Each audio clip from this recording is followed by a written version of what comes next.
भक्तों, मंदिर में रखा हुआ जल का लोटा क्यों इतना महत्वपूर्ण है और उसे किस सही तरीके से उपयोग में लाना चाहिए। साथ ही हम यह भी जानेंगे कि मंदिर में लोटा किस धातु का होना चाहिए, क्या पीतल, तांबा या कुछ और। कई लोग इस बारे में अनजाने में गलतियां कर देते हैं और बाद में उन्हें पछताना पड़ता है। इस वीडियो में हम आपको बताएंगे कि इन गलतियों से कैसे बचे, क्योंकि इससे नुकसान हो सकता है। मंदिर में एक लोटा जल हमेशा सही तरीके से रखना चाहिए। अब बात करते हैं घर के दीपक की। क्या आपको तांबे, लोहे, पीतल, कांस्य, स्टील या मिट्टी का दीपक रखना चाहिए? सही दीपक का चुनाव न करने पर भी घर में परेशानियां आ सकती हैं और दीपक की बाती का चुनाव भी जरूरी है। क्या कच्चा कलावा ठीक है या फिर रुई या सूती धागा सही रहेगा? इन छोटी छोटी बातों की अनदेखी से पितृदोष, क्षण दोष, काल सर्प दोष या गरीबी जैसी समस्याएं हो सकती हैं। दोस्तों, यदि आप इस वीडियो को बीच में छोड़ने का सोच रहे हैं तो आप अभी छोड़ सकते हैं, लेकिन कृपया ध्यान रखें, अगर आप लक्ष्मी माता का अपमान करते हैं तो यह आपके लिए शुभ नहीं रहेगा। अब बहुत से लोग ये सवाल पूछते हैं कि मुख्य द्वार पर जल छिड़कने का सही समय और तरीका क्या है। क्या इसे स्नान के बाद करना चाहिए या बिना स्नान के भी किया जा सकता है? लेकिन दोस्तों, अगर आप भी चाहते हैं कि आपके ऊपर और आपके पूरे परिवार के ऊपर माता लक्ष्मी का आशीर्वाद सदैव बना रहे, तो इस वीडियो को एक लाइक करें और कमेंट बॉक्स में जय माता लक्ष्मी लिखना ना भूलें। क्या झाड़ू लगाने से पहले जल छिड़कना चाहिए या बाद में? ये सवाल कई लोग पूछते हैं। इसके अलावा पीरियड्स के दौरान मुख्य द्वार पर जल छिड़क सकते हैं या दीपदान कर सकते हैं? और जब मुख्य द्वार पर जल चढ़ाएं तो अंदर की तरफ से चढ़ाएं या बाहर की तरफ से? फ्लैट या किराए के घर में रहने वाले लोगों के मन में भी यह सवाल होता है कि मुख्य द्वार पर दीपदान और जल छिड़कने का सही तरीका क्या है। आज हम इन्हीं सवालों के जवाब जानेंगे। सबसे पहले बात करते हैं घर के बाहर और अंदर दीपक जलाने के फायदों की।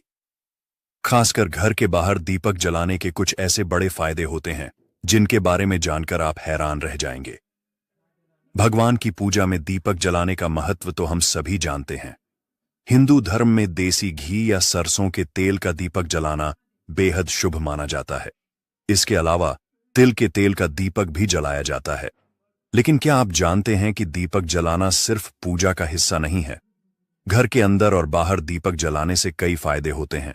दीपक जलाने से न केवल सकारात्मक ऊर्जा उत्पन्न होती है, बल्कि यह घर में सुख शांति भी बनाए रखता है। इसके कुछ बड़े फायदे होते हैं। पहला फायदा यह है कि घर का अंधकार दूर होता है। जब भी आप दीप जलाते हैं तो वह न केवल रोशनी फैलाता है, बल्कि घर में मौजूद नकारात्मक ऊर्जा को भी खत्म करता है। जिस जगह दीपक जलता है वहां सकारात्मक ऊर्जा का वास होता है और घर में एक अलग ही शांति महसूस होती है। इसलिए चाहे घर में पूजा हो या कोई विशेष अवसर, दीपक जलाना बहुत शुभ माना जाता है। घर के बाहर दीप जलाने से नकारात्मक शक्तियां दूर होती हैं और सुख समृद्धि बनी रहती है। तो अगर आप भी अपने घर में खुशहाली और सकारात्मकता चाहते हैं तो नियमित रूप से दीप जलाने की आदत डालें। स्वाभाविक है कि जहां सकारात्मक ऊर्जा होगी वहां भगवान का भी वास होगा। इसलिए शाम होने से पहले दीपक जलाना शुभ माना जाता है। तेल से जलने वाले दीपक का असर उसके बुझने के बाद भी आधे घंटे तक बना रहता है, जबकि शुद्ध देसी घी का दीपक वातावरण को करीब 4 घंटे तक सकारात्मक रखता है। नंबर 2, दीपक जलाने का वैज्ञानिक लाभ। जब घर में शुद्ध घी या सरसों के तेल का दीपक जलता है तो उसके धुएं से घर के माहौल में सात्विकता आती है। यह धुआं हानिकारक कणों को नष्ट करता है और वातावरण को शुद्ध बनाता है।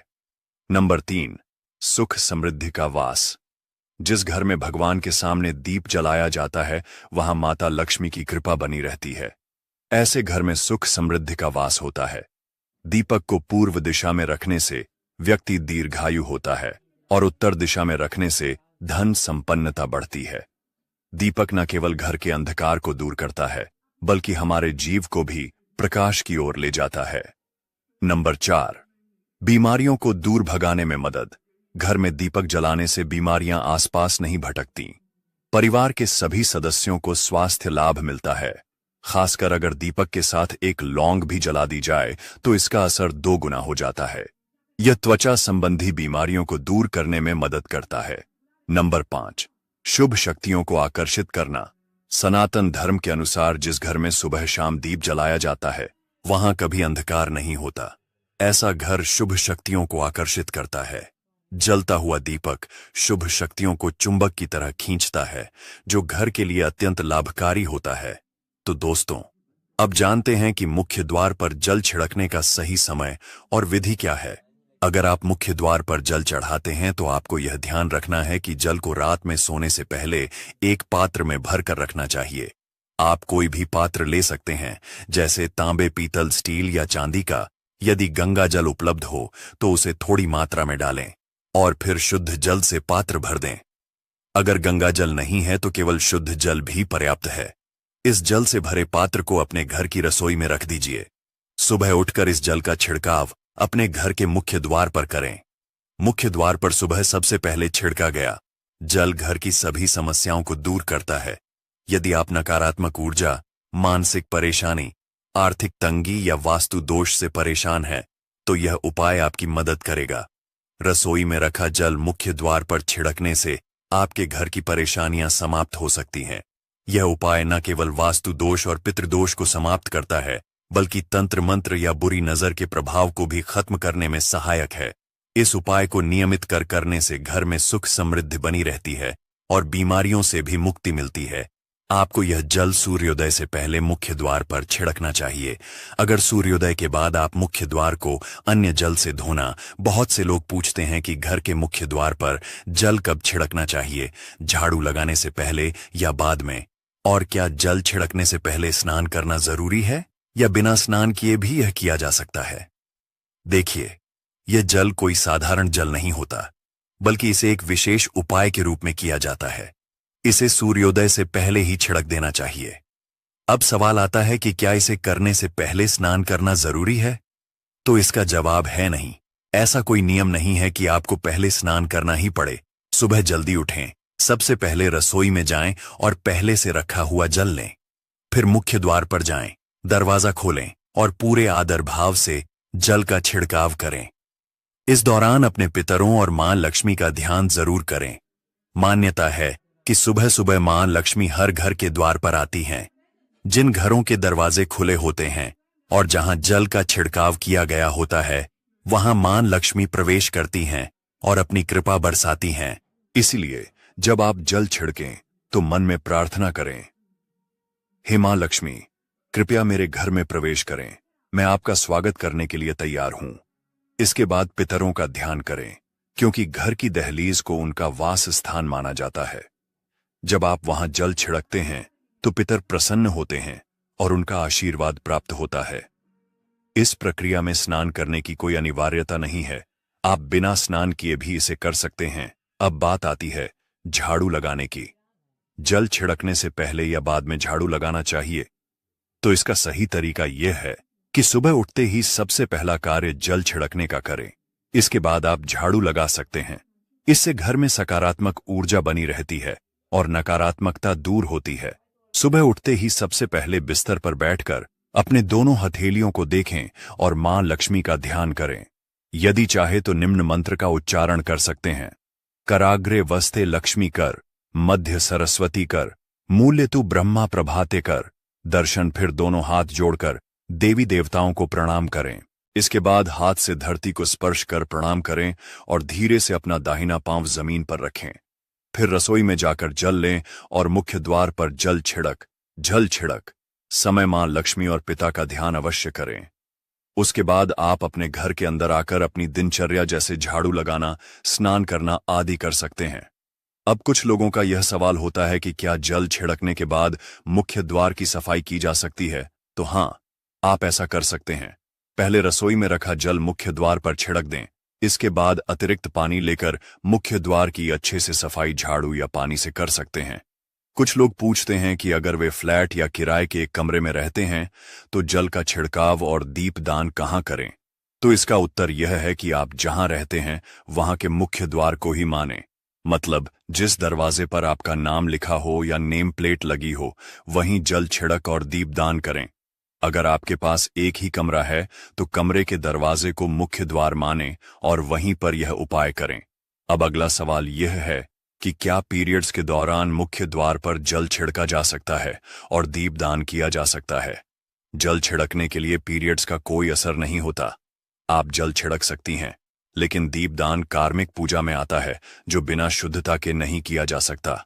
इसका मतलब यह है कि पीरियड समाप्त होने के बाद ही दीपदान करें। इसके अलावा कुछ लोग पूछते हैं कि मंदिर में जल रखना जरूरी है या नहीं, और रखा हुआ जल क्या करना चाहिए। तो शास्त्रों के अनुसार घर के मंदिर में एक लोटा जल रखना बहुत जरूरी है। जल ऊर्जा को संचित करता है। जब आप पूजा करते हैं, मंत्र जपते हैं या भगवान से प्रार्थना करते हैं, तो इन सभी की ऊर्जा उस जल में समाहित हो जाती है। यही कारण है कि मंदिर में जल रखना आवश्यक है। सुबह की पूजा के दौरान एक लोटा जल मंदिर में रखें और दीपक जलाएं। यह अग्नि और जल के संतुलन का प्रतीक है। पूजा के बाद इस जल का उपयोग शुभ कार्यों में करें, जैसे पौधों में डालना या घर में छिड़काव करना। यह सकारात्मक ऊर्जा को बढ़ाता है। सुबह की पूजा के समय हम मंदिर में जल रखते हैं। अगली सुबह जब आप पूजा करने जाते हैं, तो सबसे पहले उस जल का उपयोग करें। आप पूरे घर में उस जल का छिड़काव कर सकते हैं। यह जल आपके घर को शुद्ध करता है, क्योंकि यह सकारात्मक ऊर्जा से भरा होता है। इससे कई बीमारियां भी दूर हो जाती हैं और घर में नकारात्मक ऊर्जा का प्रवेश नहीं होता। अगर आप रोजाना इस जल का छिड़काव करते हैं, तो धीरे धीरे आपके घर की समस्याएं कम होने लगती हैं। कई बार लोग शिकायत करते हैं कि दवाइयां असर नहीं कर रही हैं। ऐसे में अगर दवाइयों के साथ साथ रोगी को इस जल का सेवन कराया जाए, तो दवाइयां जल्दी असर करने लगती हैं। इसी तरह अगर परिवार में कलह और झगड़े बने रहते हैं, तो परिवार के सभी सदस्य इस जल को थोड़ा थोड़ा पी सकते हैं। इससे धीरे धीरे सकारात्मक सोच का प्रवाह शुरू होता है और घर में शांति और आपसी समन्वय बढ़ता है। अगर आपका कोई व्यापार है या आपकी खुद की दुकान है, तो वहां भी इस जल का हल्का सा छिड़काव जरूर करें। यह आपके व्यापार को सफल बनाता है और किसी भी तरह की परेशानी से बचाता है, क्योंकि यह जल सकारात्मक ऊर्जा से भरा होता है। अब बात करें कि मंदिर में जल क्यों रखा जाता है। जल को अमृत माना जाता है और यह देवी देवताओं के लिए विशेष महत्व रखता है। मंदिर में एक लोटा जल रखना उतना ही आवश्यक है जितना कि हम रोज भोजन करते हैं। जब हम भगवान की पूजा करते हैं, तो तांबे या पीतल के पात्र में एक लोटा जल जरूर रखना चाहिए। यह जल समुद्र की तरह विशाल और शक्तिशाली होता है और हमारे जीवन के दुखों को कम करने में मदद करता है। अगर कोई व्यक्ति भगवान को रोजाना भोग नहीं लगा सकता, तो वह मंदिर में एक लोटा जल रख सकता है। इससे उसकी पूजा पूरी मानी जाती है और भगवान की कृपा बनी रहती है। इसलिए जल का सही उपयोग न सिर्फ हमारे घर और परिवार में सुख शांति लाता है, बल्कि यह हमारे स्वास्थ्य, व्यापार और आध्यात्मिक जीवन के लिए भी बहुत फायदेमंद होता है, ताकि भगवान इसे ग्रहण करें और यह जल रूपी प्रसाद अगले दिन सुबह आप प्रसाद समझकर ग्रहण करें। लेकिन याद रखें, मंदिर में रखा जल कभी भी तुलसी में अर्पित नहीं करना चाहिए, क्योंकि यह जल सभी देवी देवता ग्रहण करते हैं। हाँ, अगर आपके घर में लड्डू गोपाल या राधा कृष्ण हैं और आप एक लोटा जल उनके लिए अर्पित करते हैं, तो आप अगले दिन यानी सुबह के समय वह जल तुलसी में चढ़ा सकते हैं। मंदिर में रखा जल अगले दिन यानी सुबह अपनी आंखों को धोने के लिए प्रयोग करें। इससे आंखों की रोशनी बढ़ती है और आंखों की बीमारियां दूर होती हैं। शास्त्रों के अनुसार जो लोग मंदिर में एक लोटा जल भरकर नहीं रखते, उनके घर में अकाल पड़ जाता है, घर की स्थिति खराब हो जाती है, परिवार में मुसीबतें आ जाती हैं और गरीबी का सामना करना पड़ता है। आप चाहे तो एक लोटा जल में फूल आदि डालकर रख सकते हैं, जो बहुत शुभ माना जाता है। मंदिर में रखा जल का एक और उपयोग यह है कि इसे घर की रसोई में खाना बनाने में या पीने में भी प्रयोग कर सकते हैं। लेकिन यह जल तभी इस्तेमाल करें जब आपके घर में सात्विक भोजन बनता हो। अगर लहसुन या प्याज का इस्तेमाल होता है, तो इस जल का प्रयोग खाना बनाने में नहीं करें। इस जल को परिवार के सभी सदस्य थोड़ी थोड़ी मात्रा में पी सकते हैं और बचा हुआ जल आप घर के पौधों में डाल सकते हैं। यह जल व्यर्थ नहीं होता, इसके बहुत सारे उपयोग हैं। अगर हम सही तरीके से इसका प्रयोग करें, तो यह हमारे जीवन की परेशानियों को सुलझा सकता है। मंत्रों से अभिमंत्रित जल बहुत शक्तिशाली होता है और हमारे घर के मंदिर में रखा जल देवताओं का आशीर्वाद होता है, क्योंकि वह हमेशा देवताओं के पास होता है। इस जल में सभी सकारात्मक शक्तियां समाहित होती हैं और अगर हम इसका सही प्रयोग करें, तो यह हमारे जीवन में सकारात्मक परिवर्तन ला सकता है। मतलब आप जल को पीखाना बनाने, घर में छिड़काव करने में इस्तेमाल करते हैं, तो इससे हमारी समस्याओं का समाधान होता है। और अगर कोई भी कार्य नियमित तौर पर किया जाता है तो हमें उसका लाभ जरूर मिलता है। कभी कभी करेंगे तो उतना लाभ दिखाई नहीं देगा, लेकिन अगर आप नियम बना लें कि हर रोज उसी जल से घर में छिड़काव करना है, घर के हर व्यक्ति को थोड़ा थोड़ा पीने के लिए देना है, बचा हुआ जल पौधों में डालना है, दुकान पर छिड़कना है, व्यापारिक स्थल पर छिड़काव करना है, बच्चों की किताबों और तिजोरी में छिड़काव करना है, तो आपको निश्चित ही चमत्कार देखने को मिलेगा। इसी तरह से जो रसोई में रखा हुआ जल होता है, उसका छिलका आप अपने घर के मुख्य द्वार पर रखें तो इसका लाभ बहुत जल्दी दिखाई देगा। लेकिन इसे अपने रूटीन में शामिल करना होगा और प्रतिदिन नियम से यह कार्य करना होगा, तभी आपको लाभ मिलेगा। कई लोगों के सवाल होते हैं कि मंदिर में रखा जल जब हम अगले दिन उठाते हैं तो उसमें कभी कभी कीड़े मकोड़े पड़ जाते हैं, तो क्या हम उस जल को ढक सकते हैं? हाँ, बिल्कुल। आप पूजा के बाद उस जल को किसी प्लेट या कटोरी से ढक सकते हैं। ऐसा करने से वह शुद्ध और साफ सुथरा बना रहेगा और आप अगले दिन इसे किसी भी कार्य में इस्तेमाल कर सकते हैं। जब भी आप घर के मुख्य द्वार पर जल छिड़कें तो गणेश जी का ध्यान करते हुए ओम गणपतये नमः मंत्र का उच्चारण जरूर करें। यह उपाय न सिर्फ आपके घर में सकारात्मक ऊर्जा लाएगा, बल्कि गणेश जी की कृपा भी बनी रहेगी। इसलिए जो कुछ भी हमने आपको इस वीडियो में बताया है, उसे ध्यान से समझें और फिर अपने घर के मुख्य द्वार पर जल छिड़कने की यह विधि अपनाएं। अब बात करते हैं दीपक के बारे में। आखिर घर में किस पदार्थ का दीपक जलाना शुभ होता है? लोहे का, तांबे का, पीतल का, कांसे का, स्टील का या मिट्टी का? कई बार लोग गलती से गलत पदार्थ का दीपक घर में रख लेते हैं, जिससे घर में अशांति आ जाती है और आर्थिक परेशानियां बढ़ सकती हैं।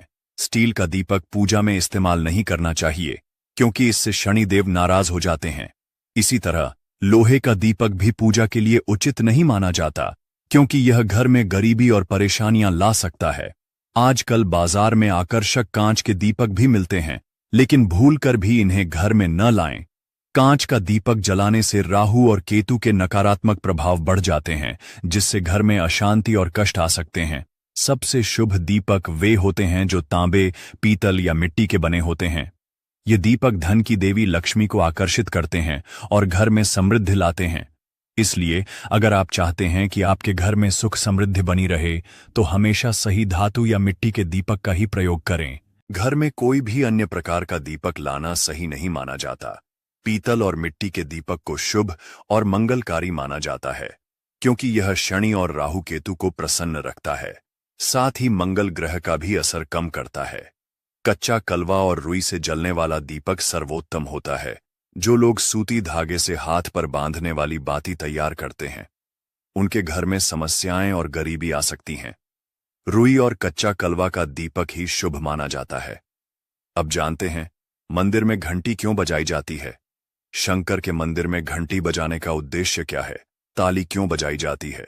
शास्त्रों के अनुसार जब भी आप मंदिर या घर में घंटी बजाते हैं, तो शिव महापुराण, लिंग पुराण और विष्णु पुराण में कहा गया है कि घंटी का नाद करते ही जितने तीर्थ हैं, साधक जो साधना कर रहे हैं, जप और तप हो रहे हैं, जितने दान किए जा रहे हैं, उन सभी पुण्यम का फल उस समय आपके खाते में जमा हो जाता है। अब मंदिर में ताली बजाने का महत्व भी समझे। जब लोग भजन कर रहे होते हैं, साधना में होते हैं, अभिषेक कर रहे होते हैं या पूजा में व्यस्त होते हैं, तो 3 बार ताली बजाने से उनका पूरा पुण्य हमारे खाते में आ जाता है, जिससे हमारा भाग्य उज्जवल हो जाता है। एक महत्वपूर्ण बात यह है कि घर में गरुड़ घंटी का नाद कर बेहद शुभ माना जाता है, मगर बच्चों को खेल के तौर पर घंटी नहीं दी जाती, क्योंकि घंटी का नाद करते समय सभी का पुण्य हमारे खाते में आ जाता है। इसलिए घंटी का नाद केवल पूजा और भजन के समय ही करना चाहिए। इसे खेल खिलौने के रूप में इस्तेमाल करना उचित नहीं है। मंदिर में घंटी बजाने का भी एक सही तरीका होता है। इसे हमेशा प्रेम और श्रद्धा से बजाना चाहिए, न कि जोर जोर से या बिना वजह। कई बार लोग मंदिर के पट बंद होने के बाद भी घंटी बजा देते हैं, लेकिन ऐसा करना अशुभ माना जाता है और इससे पाप लगता है। जब भगवान विश्राम कर रहे होते हैं तो उस समय घंटी बजाना घोर पाप माना जाता है। इसी कारण जब मंदिर बंद होता है तो वहां की घंटी को रस्सी से बांध दिया जाता है ताकि वह ना बजे। मंदिरों में घंटी बजाने का सबसे शुभ समय सुबह 4 बजे से लेकर 11 बजे तक होता है, क्योंकि यह समय अत्यंत मंगलकारी माना जाता है। इसके अलावा शाम को 6 बजे से लेकर रात 11 बजे तक भी घंटी बजाई जा सकती है। रात 12 बजे के बाद मंदिर के पट बंद कर दिए जाते हैं, क्योंकि यह देवी देवताओं के विश्राम का समय होता है। इस दौरान घंटी बजाना पुण्य के बजाय पाप का कारण बन सकता है। इसलिए जब भी मंदिर में घंटी बजाएं तो सही समय और श्रद्धा का ध्यान जरूर रखें, ताकि यह केवल आपकी भक्ति का प्रतीक बने और किसी तरह की अशुभता न लाए। हमारे प्रिय दर्शकों, यह तमाम जानकारी जनरुचि को ध्यान में रखकर दी जा रही है। ज्योतिष और धर्म के उपाय को अपनी आस्था और विश्वास पर आजमाएं। इस संदर्भ में हम किसी भी प्रकार का कोई दावा नहीं करते हैं। अगर आपको यह जानकारी पसंद आई हो तो इस वीडियो को एक लाइक जरूर करें और कमेंट बॉक्स में सच्चे मन और सच्चे हृदय से जय माता लक्ष्मी जरूर लिखें। जय श्री राम दोस्तों।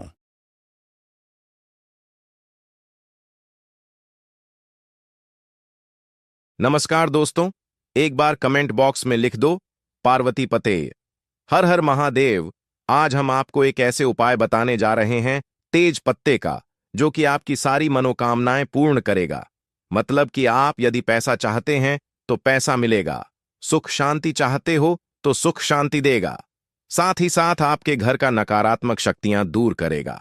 आप चाहते हैं कि पैसा आएगा तो पैसा निश्चित रूप से आएगा। आप चाहते हैं कि आपकी सारी मनोकामना पूरी हो, यानी जो भी आपकी मनोकामना है, जैसे मनोकामना होती है, किसी की नौकरी की मनोकामना होती है, जिससे गवर्नमेंट जॉब आप चाहते हैं, नौकरी मिल जाए, या फिर किसी भी मनोकामना हो, कोई भी आपकी मनोकामना हो, जो आपका व्यापार नहीं चल रहा, तो आपका व्यापार चलने लगेगा। तो दोस्तों, ऐसा है तेज पत्ता। तो तेज पत्ता तो हर किसी की किचन में होती। तेज पत्ता में माता लक्ष्मी का वास होता है, यानी तेज पत्ते का जो संबंध होता है वह माता लक्ष्मी से होता है। और वह क्यों होता है लक्ष्मी से? क्योंकि तेज पत्ते की जो गंध होती है वह माता लक्ष्मी को आकर्षित करें, पैसे को आकर्षित करें। वाइब्रेशन होती है, यह पैसे की तरफ खींचती है, यानी तेज पत्ता अपने आप में पैसे को खींचता है। तो दोस्तों, पैसे को खींचने का काम करता है, यानी धन को खींचता है। यानी मणि ये क्या करता है कि मणि मैग्नेट होता है, कि यह मणि पैसे को चुंबक की तरह खींचता है। तेज पत्ती की जो सुगंध होती है वह मणि देती होती है और मणि को अपनी तरफ खींच दिया। यह पैसे को अपनी तरफ खींचती है, माता लक्ष्मी को अपनी तरफ खींचती, अपनी आकर्षित कर दिया। तो दोस्तों, आपको क्या करना है? तेज पत्ते का जो आज मैं आपको उपाय बताने जा रहा हूं वह बहुत ही आसान से उपाय है और आपको डेली करना है। इसमें आपको लगभग 4 उपाय बताने जा रहा हूं। 5 उपाय हर किसी की किचन में मिल जाएगा। तेज पत्ते का हम गर्म मसाले में करते हैं, जैसे इलायची हो गई। इसी तरह से तेज पत्ता भी गम है, आपके पास उपलब्ध नहीं है। तेज पत्ता तो आप जरूर बाजार से इसको लिए हैं। दोस्तों, जैसा कि आप चित्र में देख रहे हैं, ये देश पर आप देख रहे होंगे, सामने जो आपको दिख रहा है यह तेज पत्ता दिख रहा है। और इस देश पेट को आप मतलब यह समझिए कि माता लक्ष्मी का गोताख, यानी माता लक्ष्मी इस पर बहुत ज्यादा आकर्षित होती है। तेज पत्ते से तो आप यदि यह उपाय कर लेंगे तो निश्चित ही आपको उसकी सफलता जरूर मिलेगी। तो दोस्तों, आपको क्या करना है? आपको सबसे पहले उपाय मैं बताने जा रहा हूं तेज पत्ते का, परंतु इससे पहले अपने चैनल को सब्सक्राइब नहीं किया तो सब्सक्राइब कर लीजिए और कमेंट बॉक्स में जय लक्ष्मी माता जरूर लिखें, ताकि माता लक्ष्मी आप पर सदैव कृपा बनाए रखें और कुबेर भगवान की भी आपका कृपा हो। और हर हर महादेव जरूर लिखें कमेंट बॉक्स में। तो दोस्तों, आपको क्या करना है? तो पहले उपाय मैं आपको बताने जा रहा हूं। आपको एक रोज एक तेज पत्ता चलना है। शाम के टाइम पर, शाम के समय आपको क्या करना है कि आपको एक पत्ता जला देना, रोज जलाना है। और उसकी जो धूप है, यानी उसकी